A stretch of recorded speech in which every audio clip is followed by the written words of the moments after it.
하나님 말씀 사도행전 28장 30절 31절 다 같이 읽겠습니다. 시작. 바울이 온 이태를 자기 셋집에 유하며 자기에게 오는 사람을 다 영접하고 담대히 하나님 나라를 전파하며 주 예수 그리스도께 관한 것을 가르치되 그 많은 사람이 없었더라. 아멘. 사도행전은 바울이 죄수의 신분으로 로마에 머물렀던 상황을 묘사하면서 끝을 냈습니다. 그런데 이러한 사도행전의 결말은 다양한 호기심과 또 논란을 불러일으킵니다.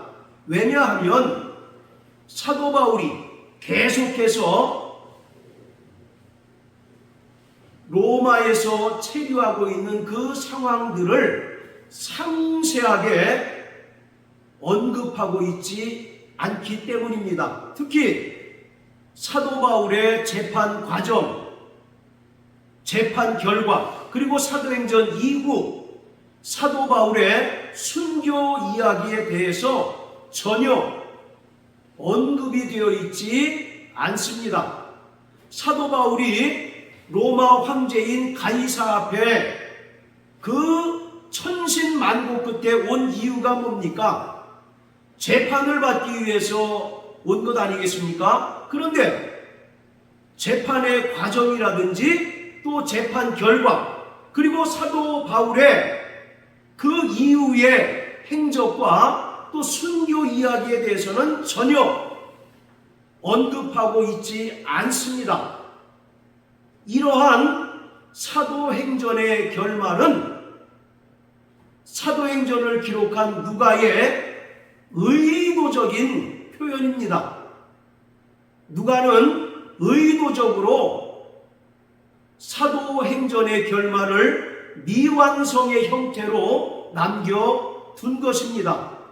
자, 그리고 31절에 기록한 것처럼 담대히라고 하는 말과 끝에 그 많은 사람이 없었다라고 하는 말에 초점을 맞춰야 합니다. 이것은 사도 바울이 비록 죄수의 신분으로 구금된 상태이지만 이와는 대조적으로 복음은 자유롭게 뻗어나가야 함을 강조함으로써 하나님의 말씀은 결코 매이지 않는다는 사실을 사도행전을 읽는 독자들에게 분명하게 보여주는 것입니다. 자, 우리 여기 표시해 놓으시고 디모데전서 2장을 다 같이 보시겠습니다. 디모데후서 2장.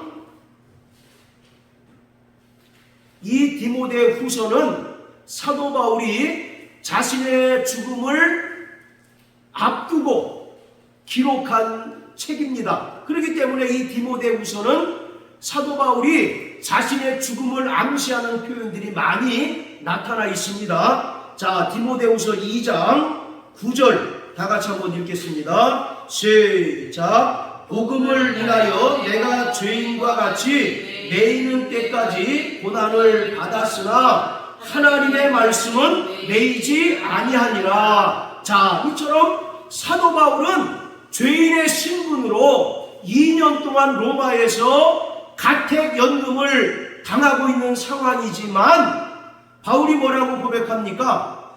자신은 고난을 받았으나 하나님의 말씀은 매이지 않는다라고 이렇게 말하고 있어요. 자, 다시 말하면 사도행전은 28장으로 끝을 맺습니다. 우리가 가진 이 성경은 사도행전이 28장으로 끝나요. 그런데 이것으로 끝이 아니라는 것입니다. 이제 성령께서 이 땅에 세우신 교회와 성도들을 통하여 계속 진행 중인 살아있는 역사이어야 한다는 것입니다. 복음의 이야기가 사도행전 28장으로 끝나는 것이 아니라 이제 성령으로 말미암아 이 땅에 세우신 교회와 또 성도들을 통해서 지속적으로 이루어져야 한다는 사실을 우리에게 보여주고 있는 것입니다. 이 사도행전은 누가복음의 속편입니다. 사도행전은 누가복음의 속편으로서 예수 그리스도의 복음이 땅끝까지 전파되는 과정을 기록하고 있습니다. 따라서 이 사도행전은 단순히 베드로나 12사도 그리고 사도 바울과 같은 어떤 특정한 사도들의 사역에 대한 그 기록이 아니라 성령을 통한 하나님의 선교를 분명하게 기록하고 있습니다. 특별히 30절, 31절을 통해서 이 사도행전이 단순한 기록이 아니라 예루살렘에서 시작된 복음이 마침내 당시의 세상의 중심이라고 일컬어지는 로마에 이르렀고, 이 로마를 통하여 이제 모든 민족 또 모든 세계에 복음이 활짝 열렸다는 것을 선언하는 것으로 결론을 맺고 있습니다. 사실 이 사도행전을 기록한 누가에게는 하나님께서 도구로 쓰셨던 선택된 특정한 인물의 마지막 그리고 또 최후의 문명은 그렇게 중요한 것이 아니었습니다. 누가에게 있어서 중요한 것은 하나님께서 인간의 역사 속에서 그분의 뜻을 이루어가는 방식을 이 책을 읽는 독자들에게 알리는 것이 중요했습니다. 물론 하나님께서 그 뜻을 이루어가실 때 분명히 인간을 동역자로 또 일꾼으로 사용하셔서 그 뜻을 이루어가십니다. 그래서 고린도전서 3장에 보면 너희는 하나님의 밭이요 또 하나님의 동역자요 일꾼이라고 분명히 말씀하십니다. 이처럼 이 땅에서 하나님의 뜻을 이루어가는 과정 가운데 하나님께서는 분명히 당신의 종들을 또 당신의 일꾼들을 통해서 그 뜻을 이루어갑니다. 그러나 누가가 강조하고 있는 것은 인간의 행적이 아니라 하나님의 역사인 것입니다. 그래서 이 사도행전을 신약성경의 역사서라고 이렇게 우리가 부르고 있다는 것입니다. 누가복음을 기록한 이 누가는요, 바로 사도 바울의 마지막 또 순교 과정 그리고 이 재판의 과정과 결과는 이 책을 읽는 독자들의 상상에 맡기면서 이 글을 마감합니다. 그러면서 사도행전을 통하여 누가가 강조하고 있는 것은 역사의 주관자는 바로 하나님이시라는 겁니다. 할렐루야. 네. 자, 따라하세요. 역사의 주관자는 하나님이시다.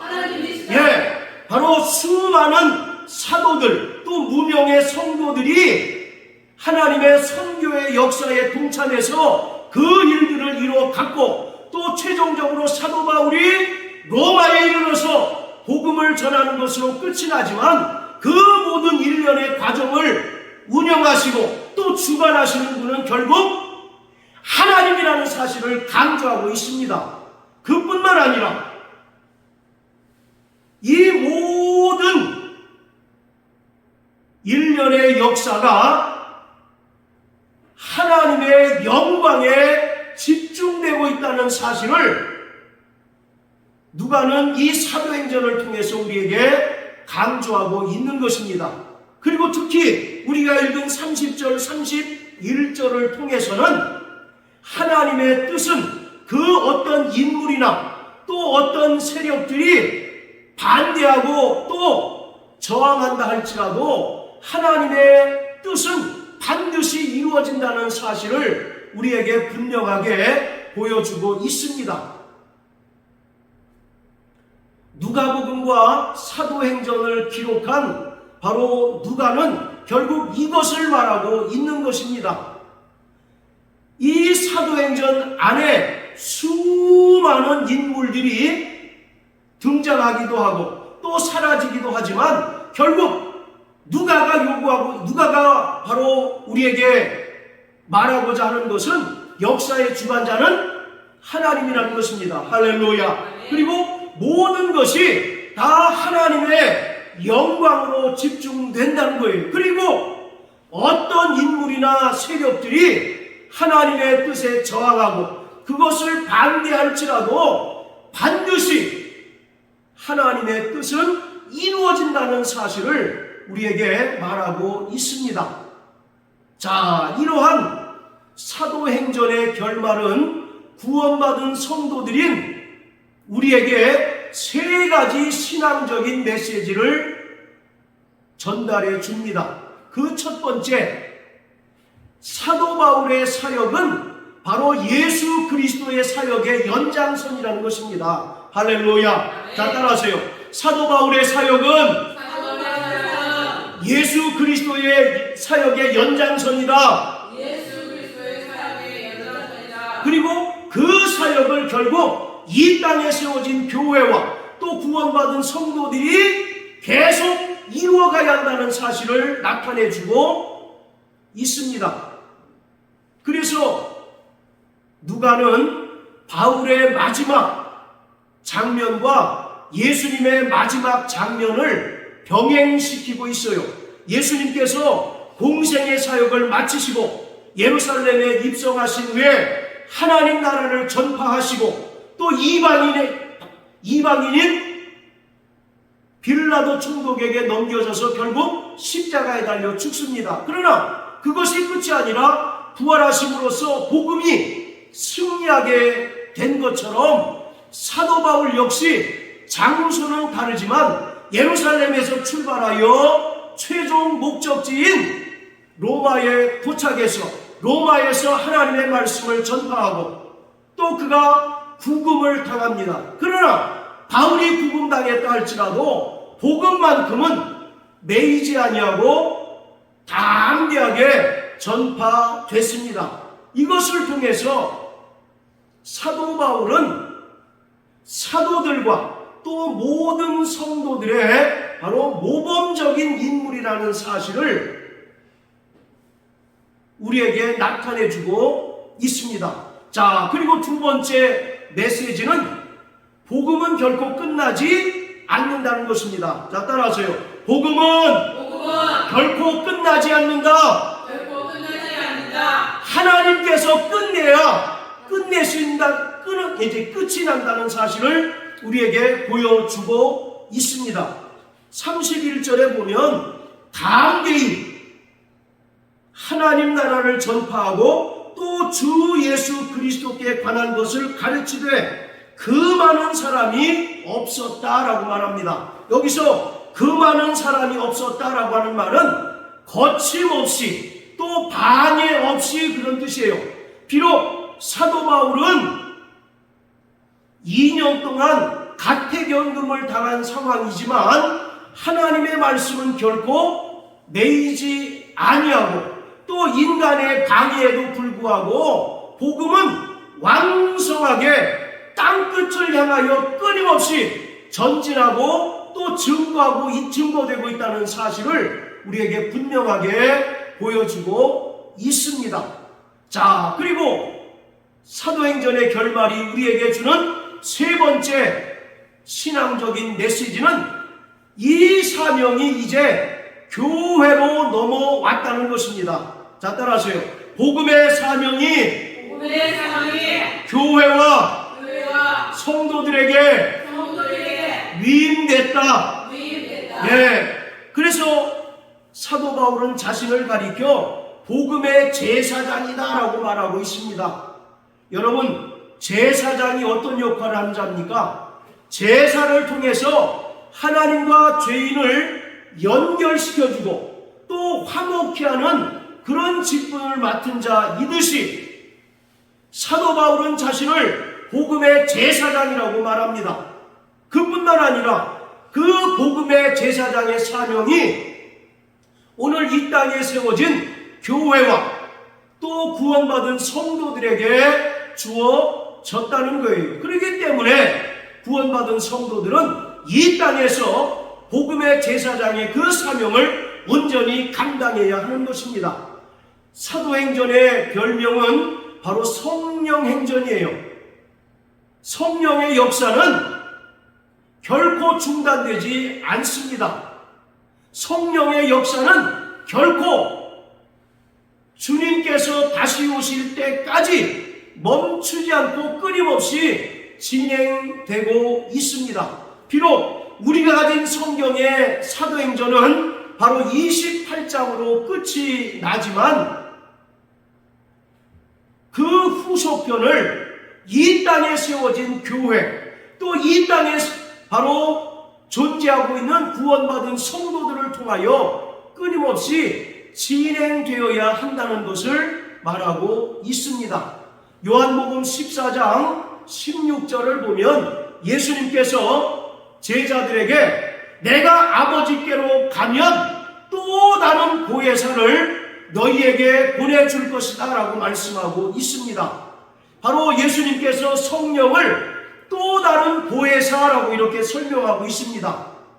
여기서 이 또 다른이라고 하는 말은 성령이 이 땅에 오셔서 예수님께서 이 땅에서 행하신 그 사역들이 중단 없이 지속적으로 이루어진다는 사실을 말하고 있습니다. 자, 따라하세요. 또 다른 보혜사. 또 다른 보혜사. 네. 자, 또 여기서 이 또 다른이라고 하는 말은 헬라어로 알로스라고 합니다. 자, 반면에 사도행전 2장 4절에 보면 오순절날 성령이 120명의 사람들에게 임했습니다. 저들이 다 성령의 충만함을 받아 성령의 말하게 하심을 따라 다른 방언을 말하기를 시작했어요. 요한복음 14장 16절에는 또 다른이라고 하는 단어가 쓰였고 사도행전 2장 4절에는 다른 방언이라는 표현이 쓰였습니다. 우리 한글로는 똑같은 단어가 사용되었지만 헬라어는 분명히 구분됩니다. 요한복음 14장 16절에 이 다른이라는 말은 알로스라는 단어가 쓰였고요. 반면에 사도행전 2장 4절에 다른이라는 말은 헤테로스라는 단어가 쓰였습니다. 이 알로스라고 하는 단어는 같은 종류이지만 다른 것을 말하고 있어요. 그런데 다른 방언할 때 이 헤테로스라고 하는 단어는 그 근본적으로 성격이나 종류가 완전히 다른 것을 말하고 있습니다. 그래서 예수님께서 성령을 또 다른 보혜사라고 표현하고 있는 것은 예수님께서 십자가에 달려 죽으시고 부활 승천하신 후에 아버지께로 가셔서 성령을 구원받은 성도들에게 보내주실 터인데 성령이 임하면 성령께서는 이 땅에서 예수님께서 3년여 동안 공생애를 하실 때 하셨던 그 사역이 바로 성령에 의하여 동일하게 진행된다는 사실을 말하고 있습니다. 그러니까 바로 성령을 통하여 예수님의 사역이 이 땅에 중단 없이 이루어진다는 사실을 우리는 분명히 알고 있습니다. 그뿐만 아니라 성령이 임함으로 말미암아 이 땅에 교회가 세워지게 되었는데 교회는 그리스도의 영적인 몸입니다. 바로 그리스도의 영적인 몸이 바로 교회인 것이에요. 그렇다면 교회의 사명은 뭡니까? 예수님께서 이 땅에 계실 때 행하신 그 사역들이 이제는 누구를 통해서? 교회를 통해서 또 구원받은 성도들을 통하여 지속적으로 이루어져야 한다는 사실을 우리에게 보여주고 있습니다. 하나님께서는 출애굽기 19장 5절 6절을 통해서 애굽에서 430년 동안 노예 생활하는 이스라엘 백성들을 해방시켜 주시고 또 출애굽하게 하셨어요. 그리고 광야에서 성막을 짓게 하신 후에 하나님께서는 이스라엘 백성들을 제사장으로 또 거룩한 백성으로 삼으셨습니다. 자, 우리 구약성경 이사야서 49장을 다 같이 보시겠습니다. 자, 이사야서 49장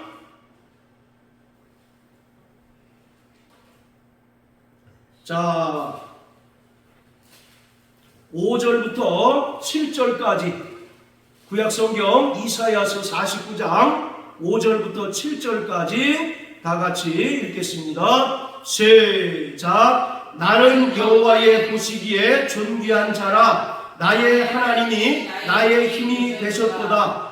다시 야곱을 자기에게로 돌아오게 하시며 이스라엘을 자기에게로 모이게 하시려고 나를 태에서 나옴으로부터 자기 종을 삼으신 여호와께서 말씀하시니라. 그가 가라사대 내가 나의 종이 되어 야곱의 지파들을 일으키며 이스라엘 중에 보존된 자를 돌아오게 할 것은 오히려 경한 일이라. 내가 또 너로 이방의 빛을 삼아 나의 구원을 베풀어서 땅 끝까지 이르게 하리라. 이스라엘의 구속자, 이스라엘의 거룩한 자이신 여호와께서 사람에게 멸시를 당하는 자, 백성에게 미움을 받는 자, 관원들에게 종이 된 자에게 이같이 이르시되 너를 보고 열왕이 일어서며 방백들이 경배하리니 이는 너를 택한 바 신실한 나 여호와 이스라엘의 거룩한 자를 인함이니라. 바로 이것은 하나님께서 애굽에서 430년 동안 노예 생활하는 이스라엘을 출애굽하게 하신 근본적인 목적을 말하고 있습니다. 자, 특히 6절을 보면 하나님께서 이스라엘을 택하여 이방의 빛을 삼아 하나님의 구원을 땅끝까지 이르게 하리라고 말씀하고 있습니다. 자, 이처럼 하나님께서는 이스라엘을 제사장 또 거룩한 백성을 삼으셔서 이들을 통하여 이방인에게 구원을 전파하고 또 복음의 빛을 땅끝까지 비추게 하셨습니다. 그러나 이스라엘이 하나님 말씀을 불순종하고 또 그들에게 부여하신 사명을 상실함으로 말미암아 그 사명이 이제 교회와 이 땅에 살아가는 구원받은 성도들에게 위임이 되었습니다. 자, 우리 베드로전서 2장을 다 같이 보십시오. 자, 베드로전서 2장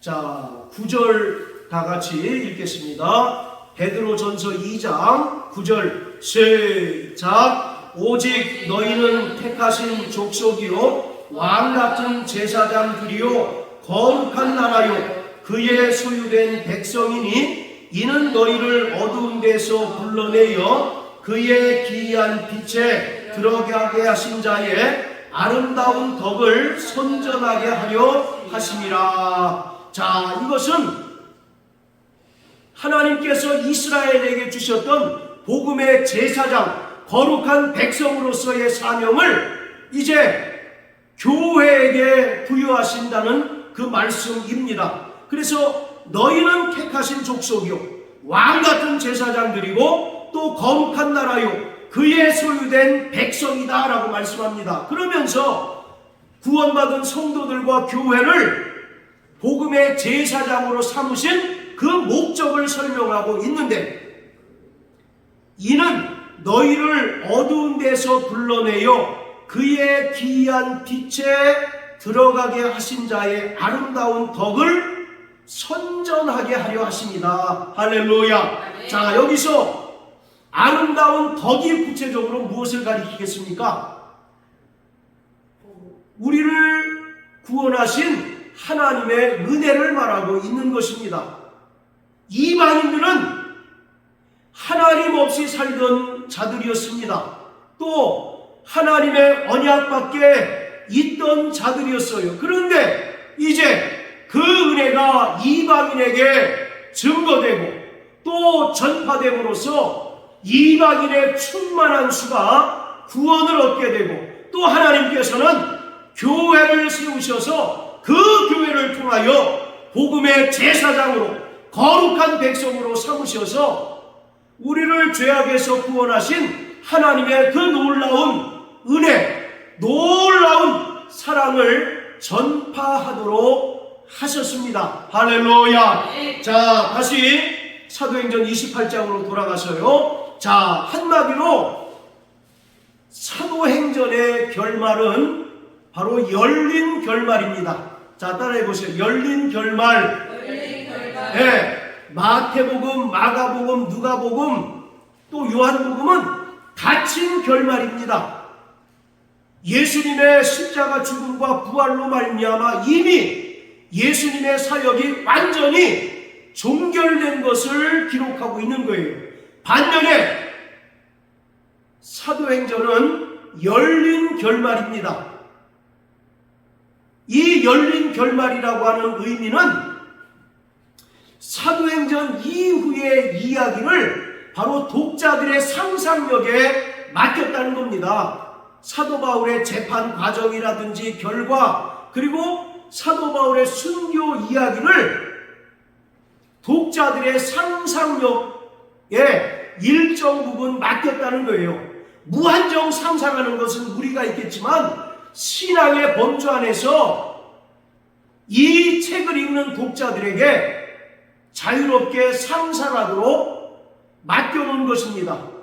그리고 더 중요한 것은 바로 이 열린 결말이라고 하는 것은 우리를 통하여 사도행전이 계속 기록되어져 가야 한다는 것입니다. 여러분, 사도행전은 몇 장으로 끝이 납니까?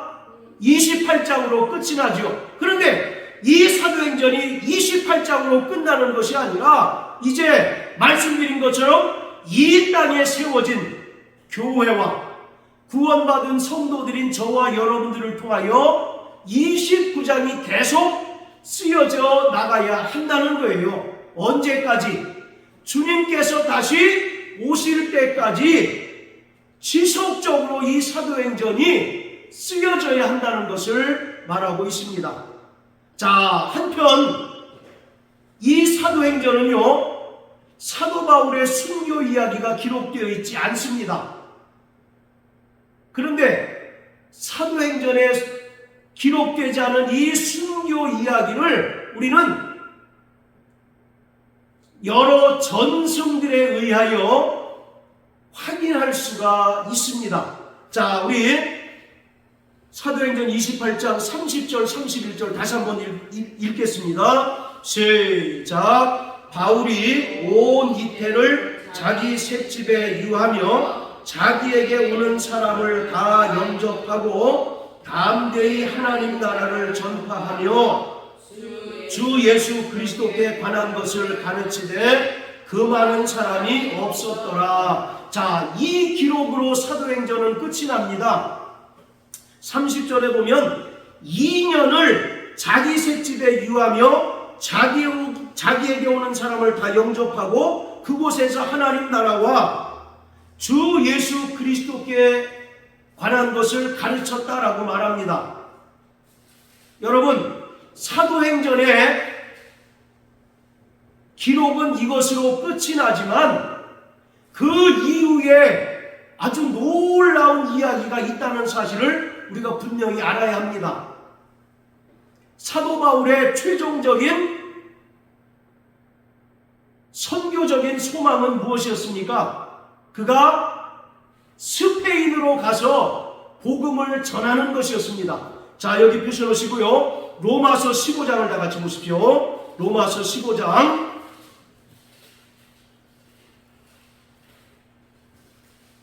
자, 22절에서 28절까지 다 같이 읽겠습니다. 시작. 그러므로 또한 내가 너희에게 가려 했던 것이 여러 번 막혔더니 이제는 이 지방에 일할 곳이 없고 또 여러 해 전부터 언제든지 서바나로 갈 때에 너희에게 가려는 원이 있었으니 이는 지나가는 길에 너희를 보고 먼저 너희와 교제하여 약간 만족을 받은 후에 너희의 그리로 보내줌을 바람이라. 그러나 이제는 내가 성도를 섬기는 일로 예루살렘에 가노니 이는 마게도냐와 아가야 사람들이 예루살렘 성도 중 가난한 자들을 위하여 기쁘게 얼마를 동정하였음이라. 저희가 기뻐서 하였더니와 또한 저희는 그들에게 빚진 자니 만일 이방인들이 그들의 신령한 것을 나누어 가졌으면 육신의 것으로 그들을 섬기는 것이 마땅하니라. 그러므로 내가 이 일을 마치고 이 열매를 저희에게 확증한 후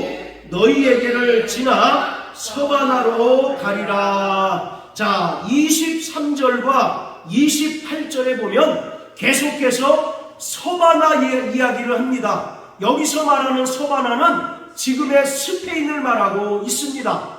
그러니까 사도 바울의 계획은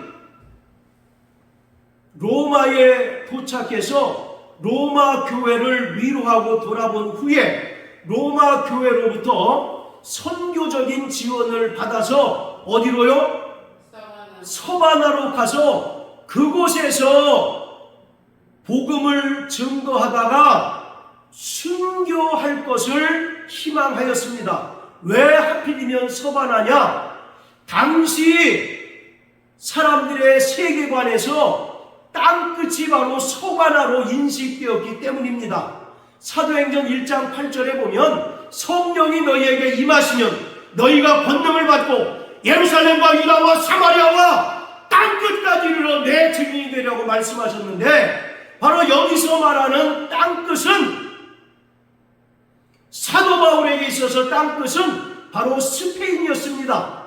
그래서 사도 바울은 로마에 가서 로마 교회를 돌아보고 또 그들로부터 지원을 받은 후에 서바나에 가서 서바나에서 복음을 증거하기를 원했어요. 그리고 실제로 사도 바울은 로마에 2년 동안 가택연금을 당하는 중에도 로마의 유력자의 도움을 받아서 서바나에 수개월 동안 복음을 증거하다가 돌아와서 AD 67년에 로마의 네로에 의해서 순교를 당하였습니다. 자, 디모데후서 4장을 보세요. 디모데후서 4장. 자, 디모데후서 4장 21절입니다. 자, 우리 큰 소리로 한번 읽어봅니다. 시작. 겨울 전에 너는 어서 오라. 으블로와 부데와 리노와 글라우디아와 모든 형제가 다 내게 문안하느니라. 자, 여기 나온 사람들은 로마 교회의 신실한 믿음의 형제들입니다. 자, 그 중에서 두 번째로 부데라고 하는 사람이 있습니다. 본래 이름은 푸텐스라고 합니다. 근데 우리 성경에는 부데라고 이제 그 번역을 했는데, 이 부데는 당시 로마 원로원의 한 사람이었어요. 그리고 이 부데라고 하는 사람은 당시 신실한 믿음의 형제였습니다. 그래서 이 부데라고 하는 사람은 자기 집을 로마 교회에 제공해서 로마 교회의 성도들이 마음껏 교제할 수 있는 교제의 장으로 자기 집을 제공을 했습니다. 그뿐만 아니라 이 부대는 사도 바울이 서바나, 스페인으로 가서 복음을 전하는 일에 있어서 선교적인 비용을 모두 제공했던 인물이에요. 그래가지고 지금 그 로마 카톨릭 천주교에서는 이 부데라고 하는 사람을 성인으로 추대합니다. 그리고 이 부대에 그 딸이 있는데 딸 역시 로마 교회에서는, 로마 카톨릭에서는 성인으로 추대합니다. 그래서 이 사람의 이름을 인용한 그 성당이 지금도 존재할 정도로 로마 카톨릭에서는 이 부대, 그리고 이 사람의 딸을 성인으로 추대했습니다. 자, 이처럼 우리가 가진 성경은 사도행전 28장으로 끝나는데, 바울이 이태 동안, 즉 2년 동안 그 새 집에서 복음을 증거한 것으로 끝이 납니다. 그리고 그 이후 이야기에 대해서는 전혀 언급이 없지만, 여러 기독교 전승에 의하면 사도 바울은 2년 동안 가택연금을 당한 도중에 부대라고 하는 로마의 유력한 사람의 도움을 받아서 지금의 이베리아 반도, 포르투갈과 스페인에 가서 복음을 전하였습니다. 그곳에서 수개월 동안 복음을 전하고 또 많은 이적들을 행하고 돌아와서 AD 67년 로마 황제인 네로에 의해서 순교를 당하게 됩니다. 할렐루야. 이러한 사도들과 무명의 성도들의 그 순교의 피 위에 지금 그리스도의 몸된 교회가 세워진 것이고, 그 보혈 위에 우리의 믿음이 굳건하게 세워진 것입니다. 그렇기 때문에 하나님께서는 지금도 이 땅에 세워진 교회를 통하여 또 구원받은 성도들을 통하여 복음이 땅끝까지 증거되기를 원하고, 주님의 재림 때까지 중단 없이 복음이 증거되기를 원합니다. 그 사명을 저와 여러분들이 받은 자들입니다. 에스겔서에 보면 파수꾼의 이야기가 나오죠. 파수꾼의 사명이 뭡니까? 적의 침입을 알리고 또 방비하도록 하는 자가 바로 파수꾼입니다. 그런데 파수꾼이 자기 사명을 감당하지 못해서 적의 침입을 알리지 못하고 백성들이 죽을 때 하나님께서는 그 백성들의 핏값을 파수꾼에게서 청구한다라고 말씀하고 있습니다. 반면에 파수꾼이 자기 사명을 다해서 적의 침입을 알렸음에도 불구하고 백성들이 방비하지 않고 죽는다면 하나님께서는 그 책임을 파수꾼에게 바로 물지 않는다라고 말씀하고 있습니다. 사랑하는 성도 여러분, 우리는 복음의 제사장입니다. 복음의 파수꾼입니다. 파수꾼의 사명은 참으로 복음의 나팔을 부는 거예요. 할렐루야. 너희가 이렇게 살다가는 영영이 꺼지지 않는 지옥 불못에 던지움을 당한다는 경고의 나팔을 불어야 하는 자입니다. 그럼에도 불구하고 믿지 않는 것은 그 사람의 책임이지만, 그 경고의 나팔 소리를 울리지 않은 것은 복음의 파수꾼인 저와 여러분들의 책임이라는 사실을 성경은 우리에게 분명하게 말씀하고 있습니다. 하나님께서는 교회를 복음의 최종 주자로 세우셨습니다.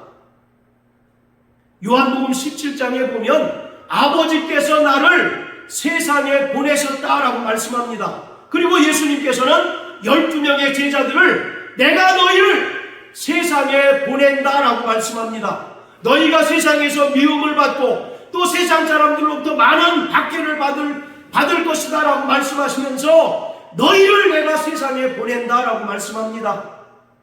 그리고 주님께서는 예수님의 은혜를 믿고 구원받은 모든 성도를 세상에 파송하셨습니다.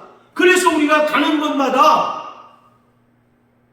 복음의 나팔이 울려야 하고 좋은 복음의 소식이 담대히 선포되고 증거되어야 하는 것입니다.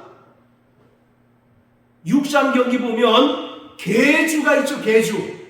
예. 앞선 사람이 열심히 달려서 그 다음 사람에게 바톤을 인계합니다. 그럼 그 사람은 또 자기 몫을 열심히 달리다가 그 다음 사람에게 바톤을 연결하고, 그리고 최종적인 주자는 그 바톤을 인계받아서 목적지까지, 결승선까지 최선을 다해서 달리는 것처럼 오늘 하나님께서는 교회를 복음의 최종 주자로 삼으셨어요. 구원받은 저와 여러분들을 복음의 최종적인 주자로 세우셨다 이 말입니다. 할렐루야. 아멘. 그러므로 우리가 해야 할 일이 무엇입니까? 복음 들고 산을 넘는 자들의 발걸음이 아름답다라고 로마서 10장에 말한 것처럼 우리가 가는 곳마다 복음이 증거되고 가는 곳마다 하나님의 그 은혜의 말씀이 선포될 때 그 소리를 듣고 그 복음을 듣고 돌이켜 회개하는 자들이 나타나게 됩니다. 하나님은 하늘에서 회개할 것이 없는 의인 99으로 인하여 기뻐하는 것보다 이 땅에서 죄인 하나가 돌이켜 회개하는 것을 더 기쁘게 여기신다라고 말씀하고 있습니다. 이 사역에 동참하는 저와 여러분들 되시길 주님의 이름으로 축복합니다. 아멘. 오늘 예수님의 은혜를 받고 또 성령을 모신 성도들은 모두 복음의 제사장이고 또 복음의 파수꾼입니다. 그 사명을 온전히 감당하는 저와 여러분들 되시길 주님의 이름으로 축복합니다. 아멘. 할렐루야. 아멘. 자, 따라서 나 영혼아 성령으로 충만하자. 나 영혼아 성령으로 복음의 제사장의 사명을 감당하자. 할렐루야.